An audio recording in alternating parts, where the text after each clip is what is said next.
Hello, everybody. Hey, y'all. Welcome to Coffee Chat. How you doing, Lindsay? I'm struggling. There we go. I'm doing good. Usually we get on here like. Do you hear the music again? Ahead of time. Wait, do you hear music now? Oh no. Yes. Shoot, because I was playing with it ahead of time. I was like, I'm going to put on music for the countdown again. I'm sure. Excuse me. Whatever glitch is. Whatever it is, my system doesn't like it. I'm gonna exit and come right back, and then we'll.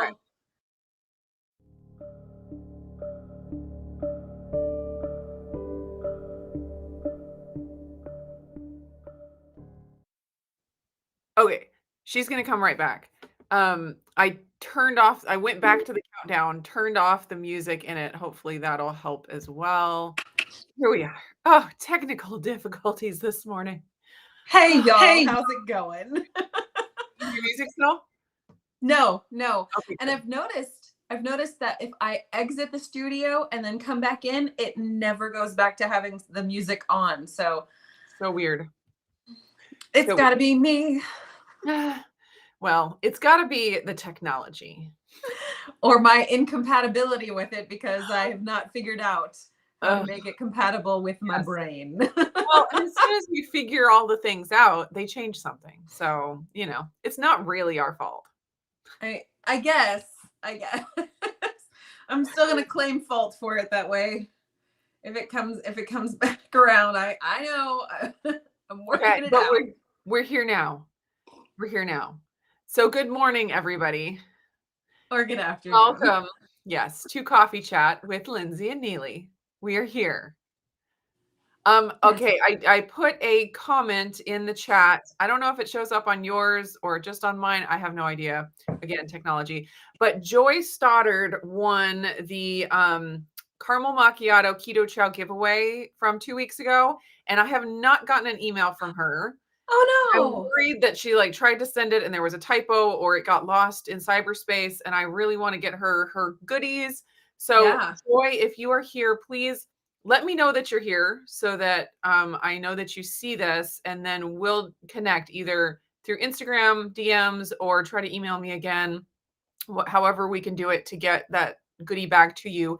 If I don't hear from Joy in the chat by the end of the live stream, I will choose another winner, because here it needs to be enjoyed. I did a giveaway on my channel with the chocolate mint, and I'm very pleased to say that my winner, she did contact me, so I will be shipping that out. Probably. Yeah, I had 3 winners, and 2 of them immediate emails, and then I just haven't heard from Joy yet. Well, Joy, I hope it's not a glitch. Yeah, I know that's such a bummer when the internet decides to just take things away. When it just internets all over us. So rude. Okay, what do you have in your coffee cup today? I'm gonna give you 2 guesses. Do I need 2 guesses? I don't know. Do you? Decaf coffee. No, actually, it's the last of the regular caffeinated coffee pot, reheated twice. Well, I didn't get my 2 guesses. I only got 1 in. I'm sorry. We're fine. Everybody's fine. Okay. Well, you might need 2 guesses for mine because mine's different today too. Chai tea. No. Good guess though. Oh. It's still coffee. It's just a latte. I made fluffy milk and fancy. Poured it on top. So yeah, I'm very fancy. It's actually not technically a latte because it's not espresso. Mm-hmm. I think it's Autumn introduced me to a new new to me at Starbucks called a cafe misto. Have you ever heard of that? I mean, no. What's the It's process? basically what I have here, which is coffee like halfway and then steamed milk the other half. So it's similar to a latte, but it's not espresso that you're starting out with. It's just drip coffee. So you're basically having a cafe miso. Exactly. Misto, yes. Not miso. That's soy. Don't order a cafe miso. That's not going to be great. Well, I'm confused. All right, well, I guess coffee versus espresso. Okay, so okay. Yeah. You know, so it's kind of like just having coffee with half and half, which is a normal thing, but it's more half and half, and the half and half is steamed frothy. So it's like halfway between coffee, just plain coffee with half and half, and a latte. Right. Yeah. So now But since it's half and half, it's technically along the lines of a breve. Yes. Okay. So I should say, if you just order a misto, you'll get steamed milk, whatever they use, either 2% or whole milk for their lattes. But you have to say breve misto to get it to be half and half. I should have said that. Okay. Because I mean, why would you order anything else? I mean, I would prefer heavy cream in my breve, but right. Heavy cream doesn't froth up as much though. It so really doesn't. That froth, you got to go for the half and half or the whole milk. Is it spelled like Mist-O? Yeah. Okay. It was misto, but she's like, no, it's misto. She corrected Misto, sorry. Yes, exactly. And for anyone that doesn't know, she works at Starbucks, and so she knows all of the things and more. Yes.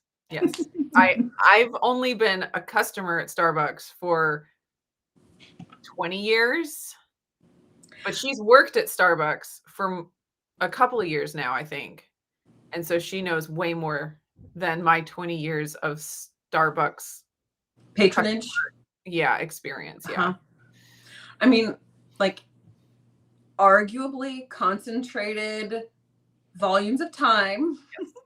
Yes. Could indicate stronger levels of knowledge. No, it's great because I didn't even know that a cafe misto existed.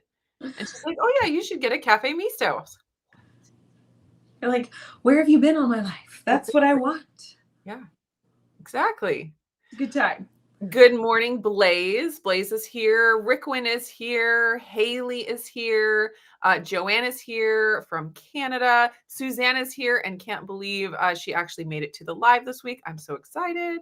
Purple Loving Nona is here. Hello. Singer is here. Infinitely Blessed is here. Charlotte is here. Hello. Let's see. Sing It had a comment. Asked Anita on her live about how she stopped beating herself up after failures and went on to success. Talked about how important your why is. Have your whys kept you? Has the why changed? Ooh, that's some good questions to get us going this morning. Sending us on quests. I love it right away. Yeah. Do you have any thoughts about that, Lindsay? Okay.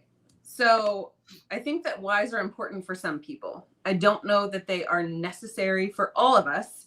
And maybe it's just because I haven't thought enough about like what my quote unquote why could be.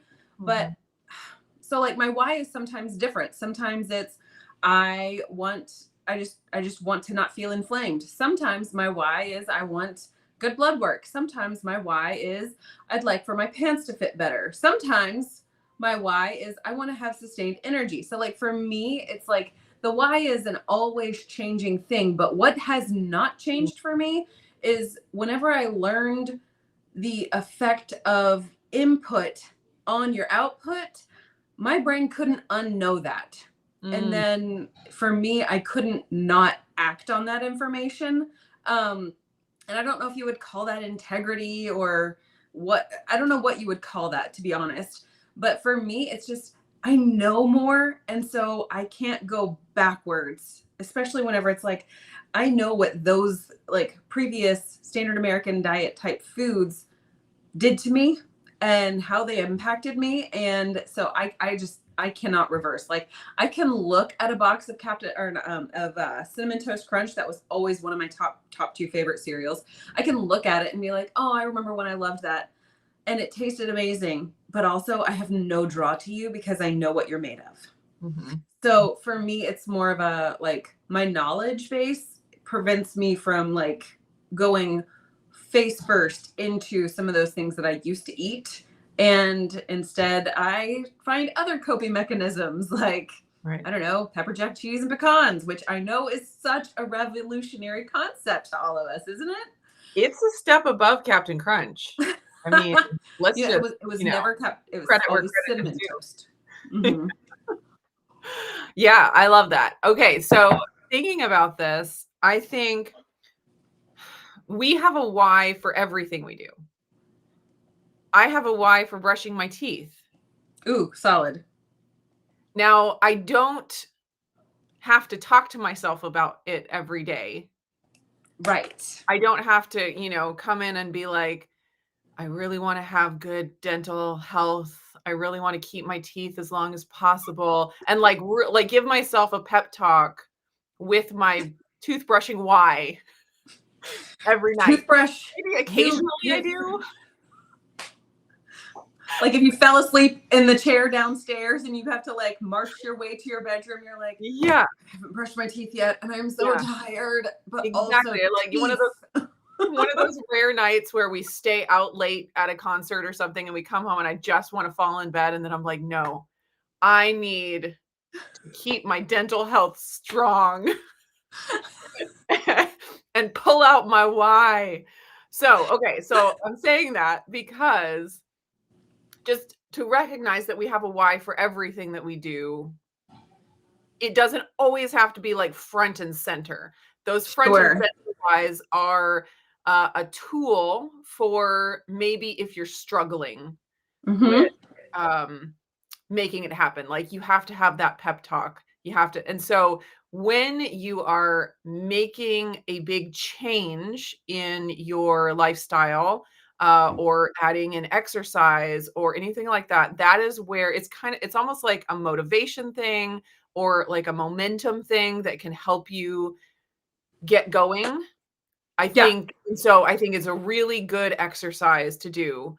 And, to be honest with yourself, because like Sing It asked, has your why changed? And yeah, like when I first went on the Atkins diet when I was 19, I wanted to be skinny for my wedding. Like that was my why.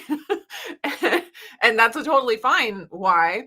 But then, as life goes on, I'm like, no, I want to be healthy for my pregnancies. I want to, and, losing weight was always a why in there as well. But then over time, it changed to, I want to feel good. I want to be healthy. I want to, have a body that lasts a long time. And so, I think a why is really good, like an honest one, is really good for as you're making changes, as you're creating new habits. And I think a good sign that things are getting solidified is that you don't have to continually come back to that, like every single morning, look in the mirror and say, this is my why. And if you don't do that, you're going to be off the rails. Now, if you do have to do that, do it. That's a really good tool. But hopefully, as you create habits around your diet and your lifestyle, you shouldn't have to continue doing that every single day. So for me, I don't spend a lot of time, thinking about it, but I think it is a good exercise to just come back to every once in a while. So I appreciate like the question because I haven't like specifically done that in a while.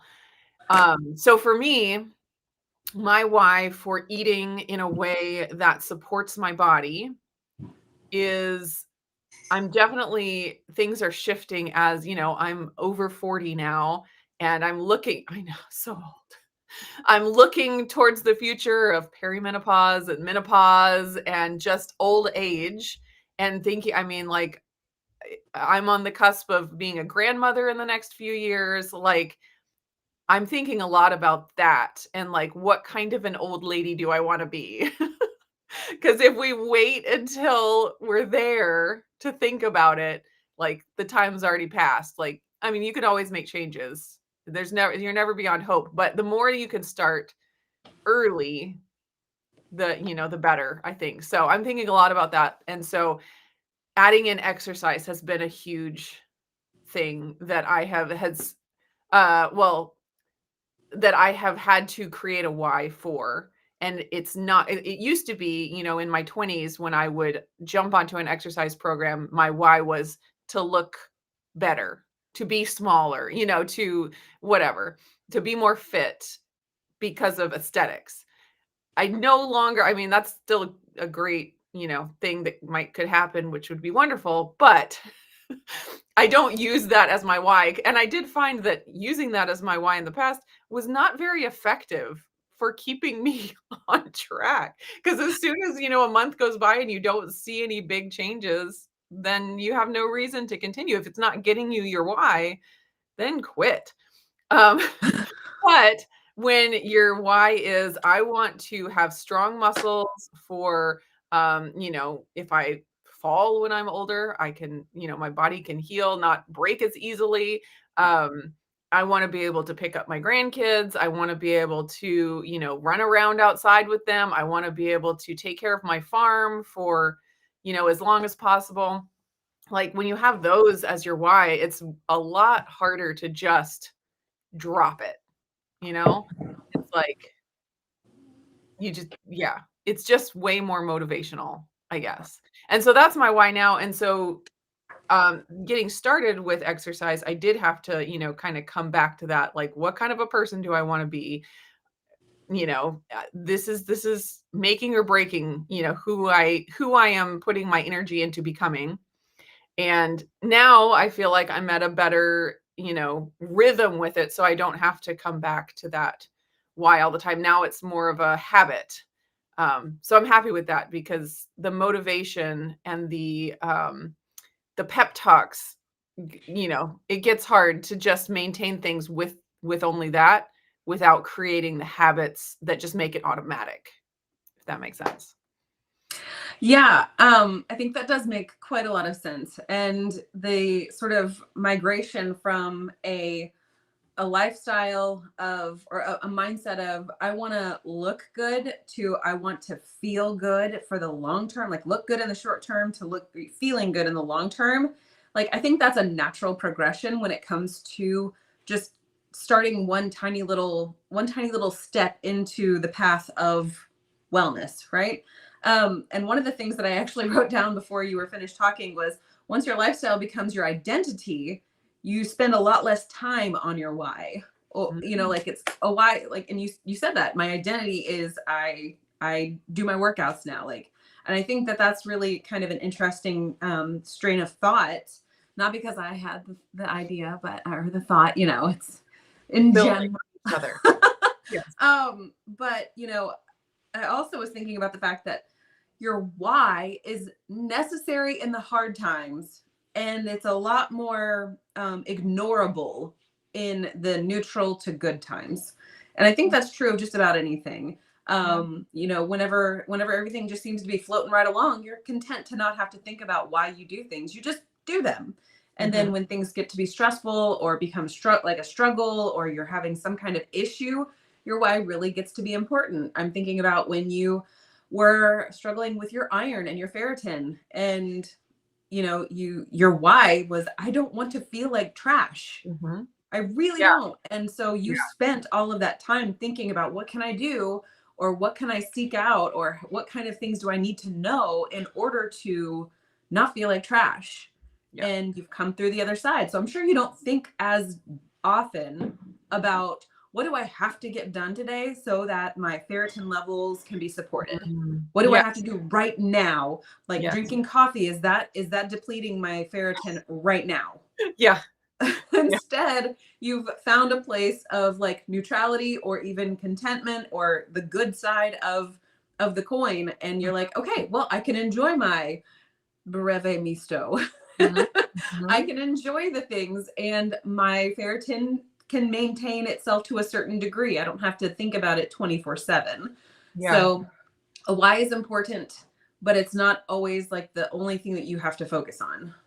Yeah, for sure. And so a flip side to that, though, that I thought of while you were talking is that sometimes when we have a really intense why that is right in our face all the time, it's a lot easier to make those decisions. Mm-hmm, I'm mm-hmm. struggling with feeling terrible because my iron is low. It's a lot easier to remember to take my supplements that are going to Sure. that. And when you do, and this happens in your health journey, as you progress, as you get better, as you get healthier, sometimes it can be easy to forget where you came from and just be like, I'm healthy, therefore I'll forget to, take my supplements. I'll forget to, count my carbs or whatever it is that. Or I'll forget to drink enough water in the day. It's fine. I can just live on coffee alone. Yes. And so there's both we should create our healthy habits so that they're habits and we don't have to like claw to do them every day Yes. with pep talks. But then also, and this is why I'm so glad that Sing had asked, it is good to every once in a while bring yourself back to center and remember, because it's so easy to forget. And I've experienced this with the health struggles that I've been through. When you're in it, it feels terrible. And Yes. you're like, and you don't think you're ever going to forget that. But as soon as you start feeling good, and you experience this, like just even having a cold or something, where it's like you feel terrible and you're like, I'm never going to take for granted how good healthy feels. And then you're healthy for a week and you're like, this is normal. Right. You don't appreciate how good it feels. And so it's easy to, once you move past some of those really extreme symptoms that keep it in the forefront of your mind all the time, it can be really easy to just let some things slide, like once, I get into the pattern of exercising and my body doesn't feel, sedentary. It's like, I'm stiff and all of that. Then it's like, it's easy to be like, I can skip this workout, and then it can grow. So I think it's definitely a balance there.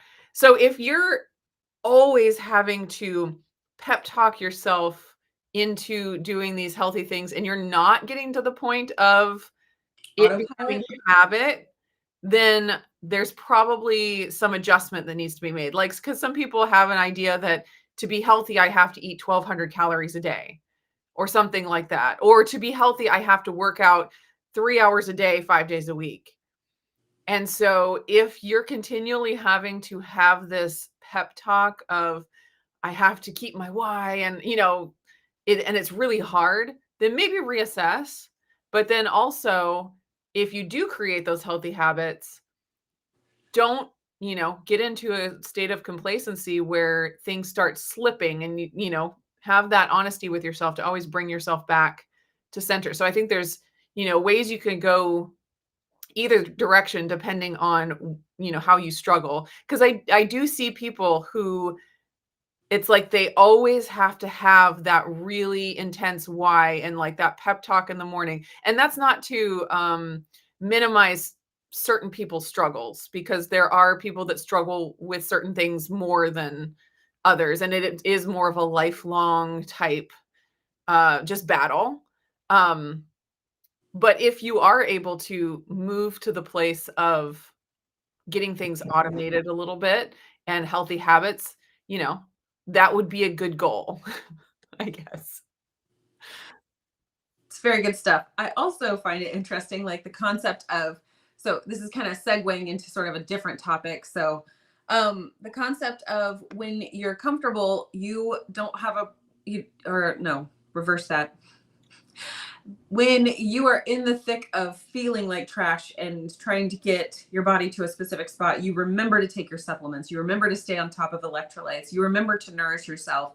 You think about like, I need to make sure I'm getting, this much protein. If your focus is protein, I need to make sure I'm getting, all of these different things handled and then you become a little bit complacent, and then all of a sudden you start to backslide a little bit. And so the thought process that I had this morning before hopping on here was about consistency. And I think our why can kind of like segue into a consistency talk. Maybe nobody wants to talk about consistency, but consistency is like the thing. It is like the only, like, it's the pinnacle of all things. But it's so boring. Consistent with one thing. Okay, 12 seconds. Okay. Purple Loving Nona says, why do I go to the gym? Because I paid big money for the membership and training. That keeps me going more than just I want to keep fit. Hey, that is completely legitimate. And I get that too. Like, when I first started paying for exercise classes and like it was scheduled, other people were expecting me to be there, way easier to get my workout in. Like I didn't even have to worry about, oh, am I going to go or I'm not going to go? No, I'm just going to go. Like it was automatic. It didn't give me an option. So use those tools if you need to. Indeed. So when I was thinking about consistency, it was actually today. So I have had some breakouts happen, even though I'm not eating sugar. I'm not having inflammatory foods on like that I'm aware of, and I'm not eating out. So I'm hormones. I'm thinking it's hormonal. And so I'm sitting there just like trying to figure out things. And I had purchased castor oil back, I don't know how long ago. And it was sitting in my drawer. And people talk about like, oh, it just really helps with so many different things. And I was like, that castor oil sure hadn't helped me any. Sitting in the closet. It's been it was sitting in this drawer right here, right underneath where my buying it is. And having it in the house should be enough. I mean, you pay money for it. I mean, does that count for nothing? Why does it not? I mean, and like, that's the thing, like for you going to exercise classes because you paid for it is a big deal. When I was a member of the Y, it was not a big deal. Yes. For you to know yourself. I was like, nope, don't care. But I'm not paying for being able to use my friend's home gym. And yet I am there twice a week because I'm excited to go. I'm excited to hurt. That's what I'm excited for. You have to know yourself. And you have to know what is motivating to you and what would be a tool. Yes. Yes, that's right. And so I pulled this out of the drawer and I was like, it's got some anti-inflammatory properties to it. I'm going to see if this helps my face, which is clearly struggling. I mean, you may not be able to see it too clearly here on the screen because I'm standing back and this is only in 720p. But I finally pulled this out and I'm like, I put it on last night and my face this morning felt nice. Like I had a couple of blemishes that felt less like tender. I was like, okay. Lindsay, keep this out over there in the bathroom where you actually do wash your face off. Like use it there. And if it's in sight, it might get actually used. It's amazing. But so now, oh, bummer. It's one of those things where it's like the consistency factor. It's so easy to be in the habit for so long, like food prep. You can be in the food prep bandwagon for all month. And then it's like the one time that you don't go in and re-food prep for the following week, all of a sudden everything is a toss up. I feel like you're personally attacking me right now. I'm personally attacking myself.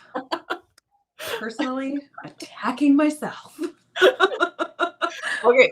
So this makes me think of, and so I have been this person and I've seen like coaches and trainers talk about this type of client where they'll say, and I'm saying this is also me, they'll say, I've tried everything. That's such a good joke. I'm doing everything right. And in my mind, I'm counting things like buying castor oil and having it in the drawer. So, because in my mind, I did something. Yes. I paid the money. I thought about it. I did it maybe a couple of times. And that in my mind counts in that, column of I tried everything. And there's a lot of things in that column. But then when you like try to go in and look at them a little more closely, it's like, did I really try that?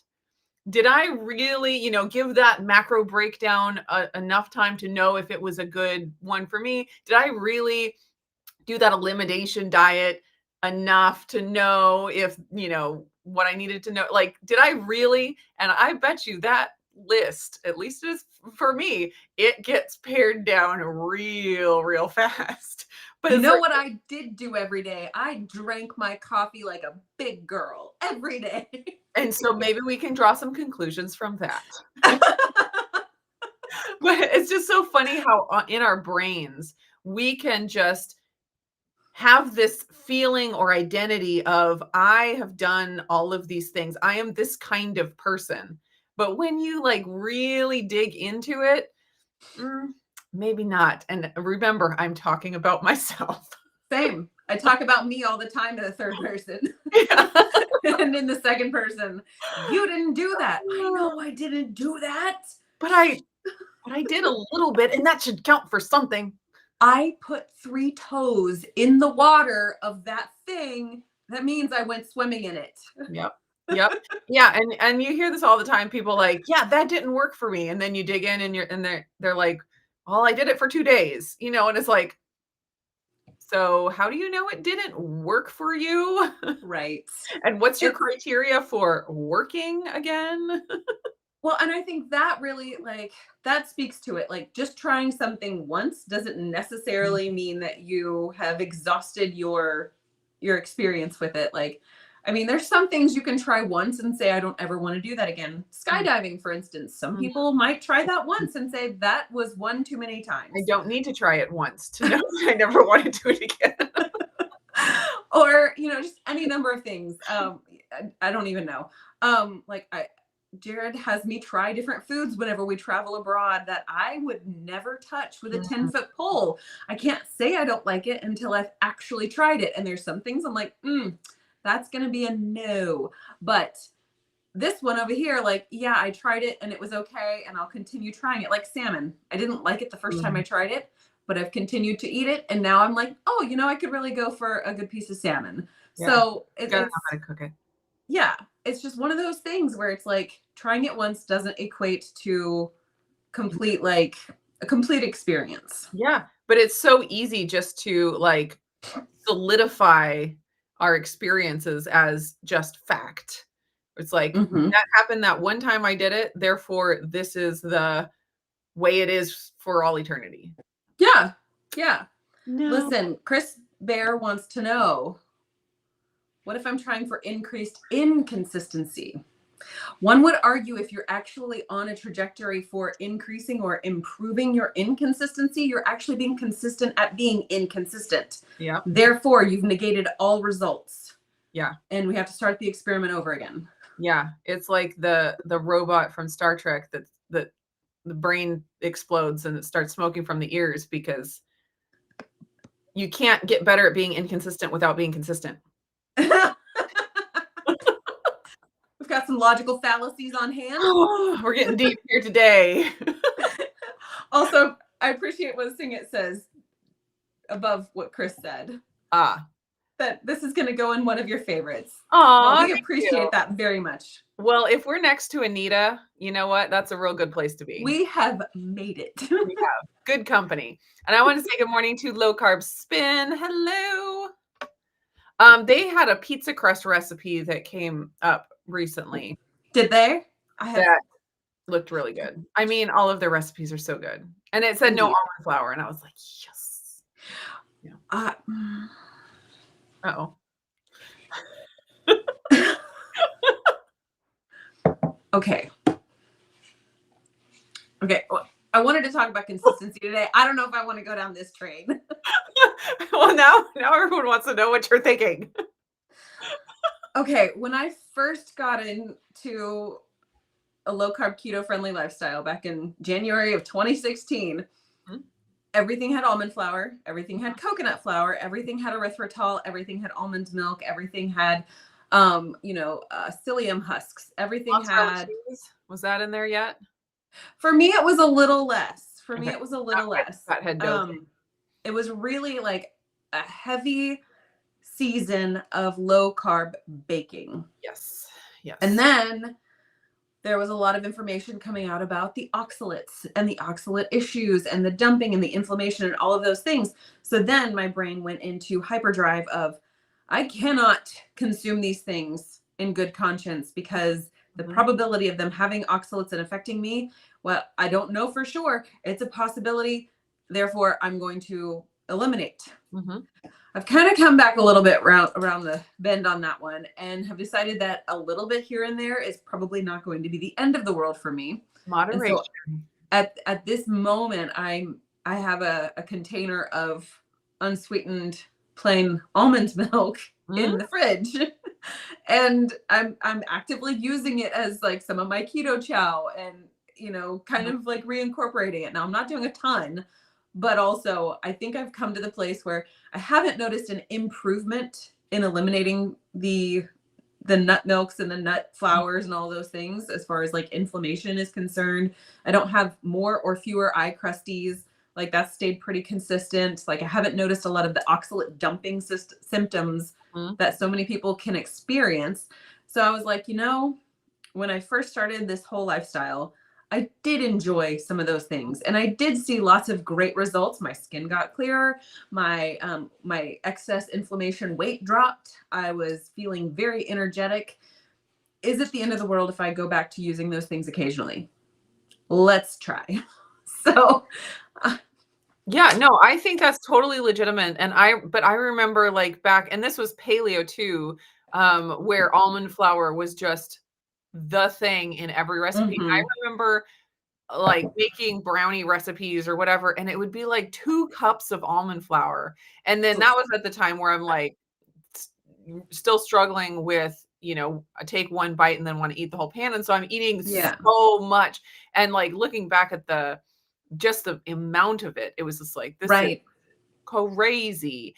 And so I appreciate the perspective of let's, you know, be a little bit moderate and think about like in history, how would people eat nuts? Would they really eat 2 cups of nuts in one sitting? Like I would if they're pecans. But you would have to go to the pecan tree and shell all of, you know, and like the amount of work that would be involved to be able to eat 2 cups of nuts per day. It's like not only the richest king would be able to do that because all of his servants would be off, cracking nuts for him. And so it's like, okay, that makes sense. Maybe. And so not that, oh, they're poison and no one should ever eat a bite of them, but like, let's just be moderate. And for me, a pizza crust is not where I enjoy having my nut serving for the day. Oh, very valid. Especially when there are other, the AI likes that comment. It really did. Because there's other options for making a pizza crust. And personally for me, when I'm wanting a pizza crust, I don't want something super heavy with lots of fat in it. I want something light and then to put lots of fatty, you know, toppings, the cheese and the sausage and the pepperoni and stuff. I don't want the crust to have a whole bunch of cheese and a whole bunch of nuts in it too. So I would eat the nut-free pizza crust and then have my nuts sprinkled on top of my yogurt or something like that, or, you know, some peanut butter with whatever. So anyway, instead of, because there was a time where it was like you'd have a paleo oatmeal, no oatmeal for breakfast that's basically all nuts with some almond milk on top. And then, you know, you're having your almond flour bun sandwich at lunchtime. And, you know, it's just like it was way too easy to just have so many nuts throughout the day that, you know, having a variety of recipes that have nuts or don't, and so you can be moderate with it, I think is fantastic. I agree. Well, and I also think like this goes to almost every ingredient within the low carb keto realm. You know, it was overdoing everything on nuts, coconut flour, almond flour, et cetera, et cetera, et cetera. And then it's you know, everybody overdoes everything with cauliflower at some point in their experience in this realm. Yes. Everybody overdoes cottage cheese at some point in their experience in this realm. Everybody at some point overdoes it on the egg whites. I was just going to say at egg whites. Some point. And it's one of those things where if I choose to have a half cup to a whole cup of almond milk in a keto chow shake for consistency's sake, and then I have no nuts for the remainder of the day, I'm probably okay. Yeah. If I'm having the almond milk in my keto chow, and then I'm having a keto-friendly granola that's got like all of the almonds and the cashews and the macadamia nuts and the walnut, et cetera, et cetera, et cetera. And then at the end of the day, I'm having and at the end of the day, I'm having a pizza crust made with all of the mozzarella and all of the almond flour. And then, like you said, a keto-friendly brownie recipe that's got like 2 cups of almond flour in it. Yeah. Probably going to find myself experiencing some sort of adverse responses. Not even reactions, just response. Yes. But it's no different than if you make the egg white bread and you have that for toast in the morning and a sandwich at dinner or at lunchtime, and then as like garlic toast in the evening with your dinner. It's just, we have a tendency to latch onto something that is like revolutionary in our experience and say, I have to do this all the time. Yep. And it's also very easy to say like, well, if somebody can't have, as a creator, it's very easy to say, well, somebody can't have almond meal, they're allergic to it. When I'm creating a recipe, let me try to make that without almonds and see if I can make that more carnivore friendly. And then it's like, oh, well, now I can only think in realms of carnivore friendly, but also let's make it egg free because I know somebody else has an allergy to eggs and I don't want it to be unsafe for them. And then it's like, all of a sudden we are down to water. Yes. And water. Right. And so it's hard to not try to make one thing for all of the different scenarios or possibilities or, you know, rebuttals. Oh, I'm allergic to chicken. Can you do it without chicken? This recipe is a chicken recipe. Yeah. I have this over here that's beef. You are welcome to go experience the beef one if you are not allergic to that. Yeah. It's one of those. I'm sorry. Go ahead. Yeah. I'm No. going too long. I think that's totally legitimate. And knowing the dose that makes the poison for you, because we always talk about the dose makes the poison, but it can be different for every person. There are people who, I mean, it's like for Levi, the dose of egg that makes the poison for him is the most minuscule amount, you know, and it's like, that's not the way it is for everybody, clearly. And then for almonds, some people might have such a inflammatory response to one serving of almonds that that's the dose that makes the poison for them. And then other people may not. So knowing what it is for yourself. And then also I do really like, I'm coming around more to the idea of variety being actually good for us. Like when I was kind of going down the carnivore road, I had the idea that, you know, the more narrow, the better. You know, the closer I can get to true carnivore, the better. I don't agree with myself anymore on that.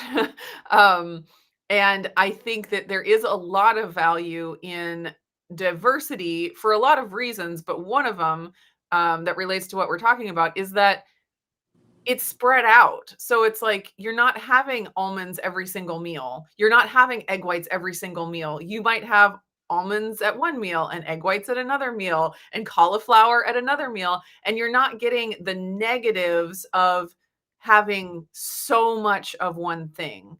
Right. And that, again, that's like the dose makes the poison. And there are things that could potentially be bad for us in everything. True. Including in animal products. I mean, people can overdo dairy. People can eat too much eggs and become allergic to them. Like there's potential negatives in every single food that we eat, and saying, because there's a potential negative in this food, therefore the food itself is bad and we should never eat it. Like you just end up on the lion diet, which works for some people, which is great. Sure. But I don't think that for optimal health, you have to eliminate everything that has the possibility of something bad.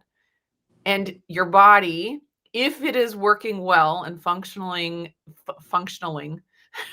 functioning as it intended, it is equipped to deal with some oxalate and some, phytochemicals or, some. So obviously we can overdo it, and everybody's body has different weak points and strong points. And so, what might be a weak point for somebody might be a strong point for another person. So it's like just, having that variety so you're not overloading yourself with any one particular thing day in and day out. And then also being aware and knowing your own body's response to things instead of just, finding an influencer that says, this food is bad, cut it out. And then you listen to another, this food is bad, cut it out. This food is bad. It's just like, you will end up eating nothing. Absolutely. If you go down that road. And so you just have to get more introspective, I think, and know what works for you and what doesn't, and not worry about the influencer rules and the dogma and the groups and the group think that is very strong out there. I do have to say, people like Mikhaila Peterson, who are on a lion diet, I appreciate the work that she is doing in spreading the fact that our food is a major factor in our health and wellness. Absolutely. And she's bringing those things to the government to say, hey, why are we not considering these things? I appreciate the work that some of these people who have to be on that type of eating lifestyle, I appreciate the work they're doing. I also can say her case is very different from my case. Yeah. And I can choose to applaud her. I can choose to champion along with her and cheerlead her as much as possible, while also saying, I can still eat vegetables and I'm not going to have adverse reactions the same way that she does. Yeah. Her experience is hers. My experience is vastly different. Yeah. And that's good. Yeah. The amazing thing about Mikhaila Peterson in particular is that she champions you also, because she's not going out there saying everyone needs to eat this way. She's saying, if you can eat other things, do it. Do it. If I could eat other things, I would. Like, she's saying, this is not intended to be all the prescriptive diet for everybody. Yeah. And so I appreciate that. And I do have a lot of compassion for those that have to stay as strict as they do. But then at the same time, I also had to be real with myself when I was on these really restrictive diets. And I was like, I'm not diabetic. I'm not, I don't have a crazy autoimmune disease that's out of control. Like, I don't have arthritis like Mikhaila. Like, why am I doing something living extreme as if I did? And I had to recognize that actually doing something that extreme, because there was this idea in my mind that if it's the best diet that helps the most extreme case, then it should be the best diet to just stay healthy. Like, that was the logic that I had in my mind and that I see a lot of people have. And I no longer think that. I do think that there can be some drawbacks to severely limiting your diet. And it's kind of like, the analogy always breaks down, but it's kind of like someone going on PT because they broke their leg. Yeah. And they're doing all these exercises for someone with a broken leg, and it's making them feel better. It's making them better. And so then I, as a person without a broken leg, I'm like, well, that's making them feel better. Then I should be doing that. And it's like, well, no, actually, your body is capable of doing all these other things, and doing all those other things are actually really good for you. Now, the person with the broken leg, they should not be doing those things because that will make them worse. Like, if they get up and go try to take a jog, that's not a good idea when you have a broken leg. Clearly, it can do terrible things. But that doesn't mean that the person with the broken leg says running is bad for everyone. Right.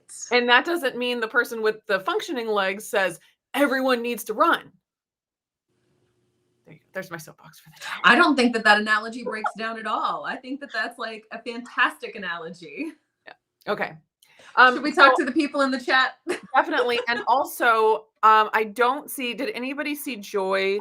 There was a comment about what if she was in the Helene path and maybe that was. The giveaway was from 2 weeks ago. Yeah. And that was well before that. So I don't think that that's probably the main thing. So I will say that if Joy does contact me, I will get her a prize.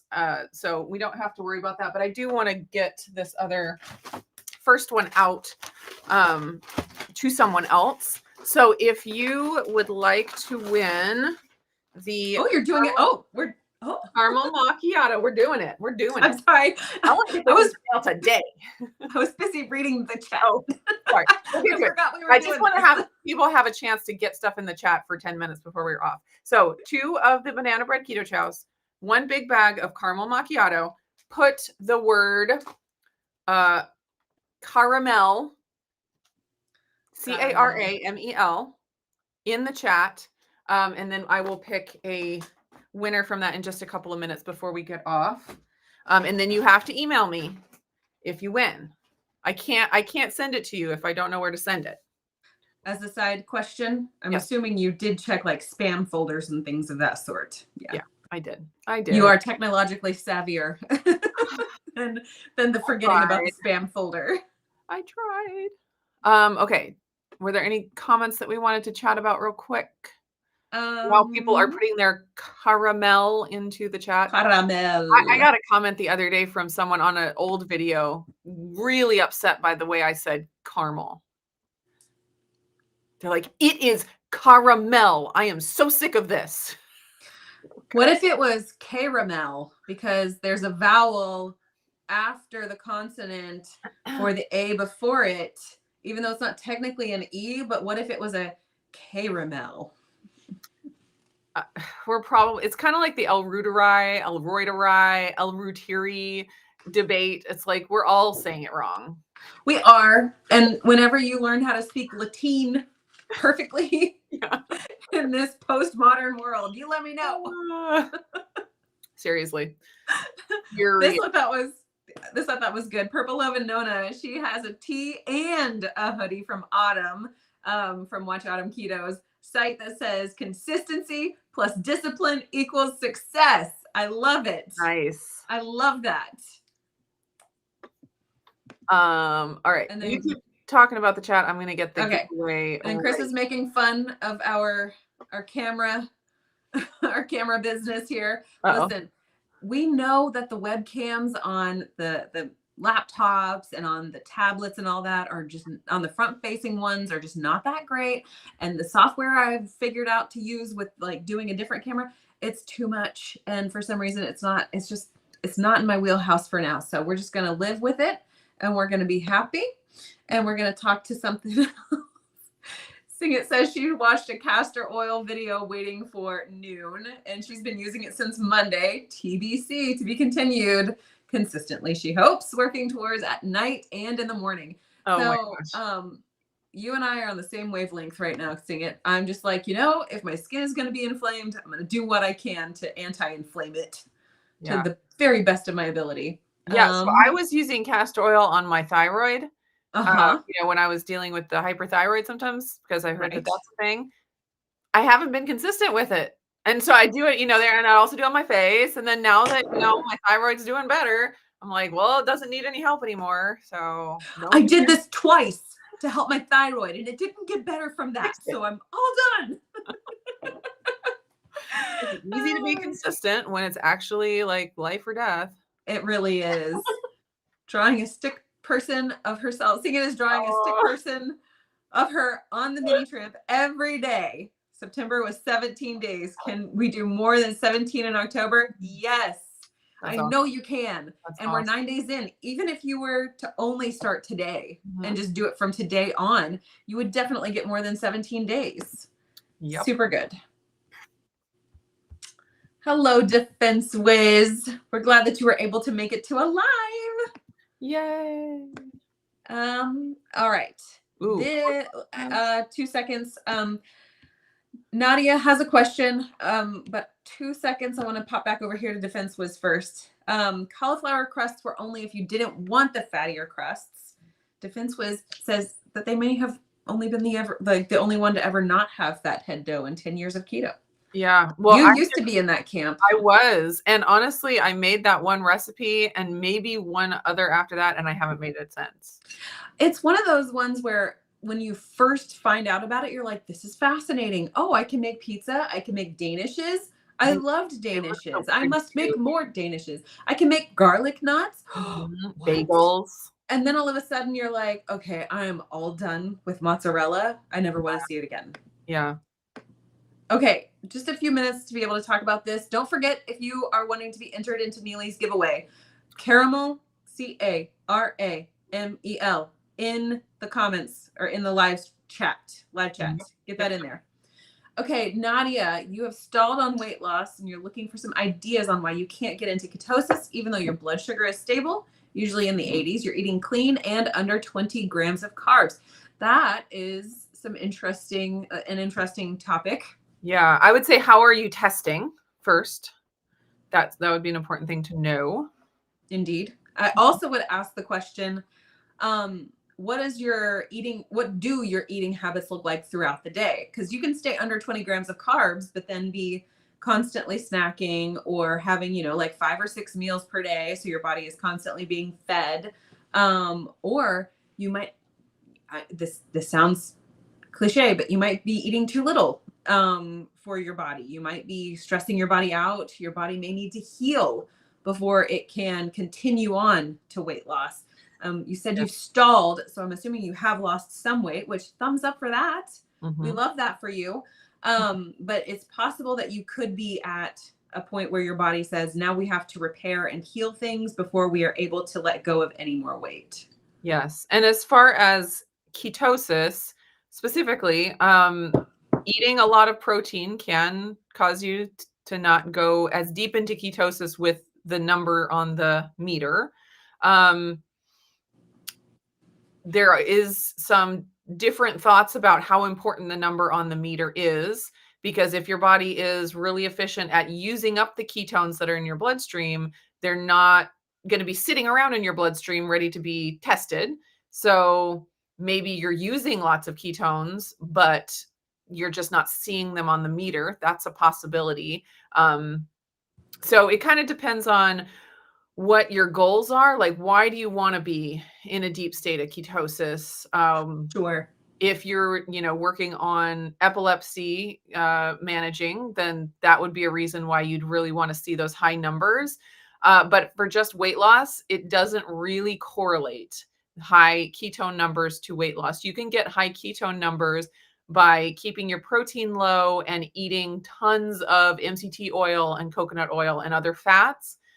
But it may not mean that you're actually losing fat off of your body. There's this idea that if you're burning fat, it must be your body fat, which is not necessarily true. Your body burning fat could just be burning the fat that you've eaten if you're eating a lot of it, and your body fat's just hanging out, doing its thing.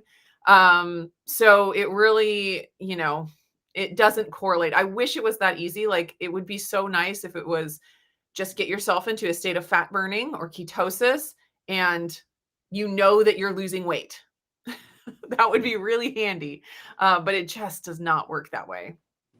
Okay, using a Keto Mojo and a CGM. Yeah, that's a solid duo right there.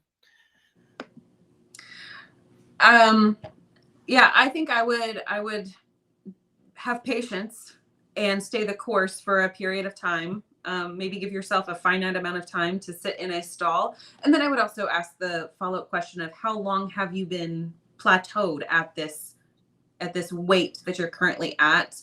And what other kind of environmental factors, stress levels, sleep levels, all kinds of factors are impacting this equation of weight loss. So there's a lot to untangle there that we can't really do in the next couple of minutes, especially, and another thing, Nili and I, we are neither doctors, healthcare professionals, coaches. We are just two moms on the internet who said, we like talking about what we're doing, and we're going to talk about that because our husbands have heard enough. And we need to pour out these things and have some way to chronicle how we experience these symptoms that are life. And so we don't have any medical holdings on anything. So disclaimer, everything we talk about is personal experience or anecdotal, never prescriptive for anybody. Absolutely. But having the conversation is helpful to sometimes sort of figure out like what could be a factor that maybe you were not thinking about previously. Okay, listen. We talked about Latin. The G in GIF is pronounced like G in garage. GIF. Yeah. Okay. Get it? Because there's two different ways to pronounce G in garage. G is a hard G or is a soft G. Yeah. I'm pretty sure the creator of the GIF actually says that it's GIF, but also that's peanut butter, not moving pictures with funny text. So that creator is just wrong. The creator was wrong. Yes. I want to say hi to Lori. She made it to a lot. Oh, where'd it go? There it is. She made it to a live. She was having trouble commenting before, but I'm glad it's working now. Yes. Okay. Should we go? I think we should.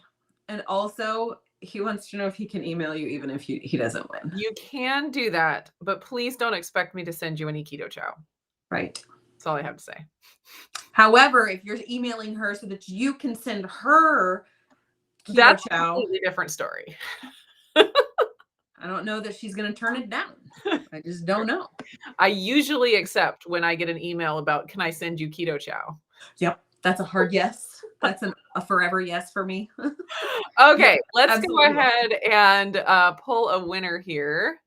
Ready, set, and go. Oh, Ellie from Nourishment Redacted is the winner. Yay. Yay! Well, I know Ellie has my email address, so perfect. Send me an email with your mailing address, and I will get the goodies out to you. Ooh, I wish you had the keto chow before, because that's a great prep. No doubt.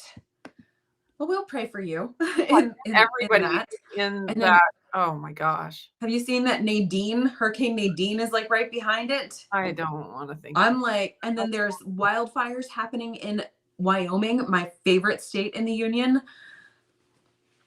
So many things happening. It is pretty nuts. Yeah. So much. It's crazy. This poor country, we're just falling apart. It's not okay. Okay. Can we just hold on to Christmas? Is that allowed? Yeah, no kidding. Okay. Graphic. I want to make sure that Ellie saw. Hopefully she saw. I hope so. Yes. But I can email her because I have her email address. So that works out. Wyoming isn't a real place. Come on. That's just in the movies.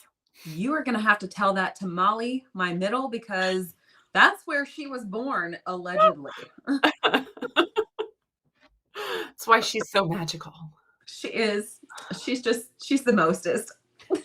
And I love Wyoming. It's so pretty. And it's so populated with cows. And it's just fantastic. And buffaloes. Like big fluffy cows. Those are called American bison, not buffalo. Okay. Well, actually. I know I do that really well. I impersonated Chris to a T. It's fine. I got it. I know. I should not quit my day job, but if I did, it would be impersonating people like Chris. Mm-hmm. I'm just okay. teasing. Well, I will email Ellie, and I think we should probably hop off and make sure our kids are, I don't know, like maybe learning something in school. I'm going to just make sure that one or the other. I'm just going to make sure that the cooking of food is not going awry. Because you just never know. You just never know. Okay, so we're gonna wrap it up. Ellie, congratulations. You won Nourishment Redacted. It doesn't. Yes. Ellie. Refocusing. Ellie, congratulations. You won the caramel macchiato. We will be back here, same time, same place, 1 week from now. Yep. We hope that you will join us. If you have any comments about the topics we discussed today, leave them in the comment section down below this video on the replay. I was thinking maybe next week we could talk about our favorite fall Halloween-ish recipes. Okay. So maybe everyone start thinking about that, and we can share, any goodies and anything. Probably pumpkin sausage soup will come up. Oh. I actually really want to make that again but the problem is it's not available to purchase right now. Well, so you can make it with other flavors. We're gonna tease people with that business. Other flavors. Maybe we come up with the way to get the pumpkin sausage soup without pumpkin caramel, pumpkin spice. The right name. Yeah. Insert the right name there. Yeah. Until that has come available on I wonder what catramel is. It's the new flavor. Have you not heard? Catramel. Catramel. Catramel. You know what? We were warned that they're eating the cats. So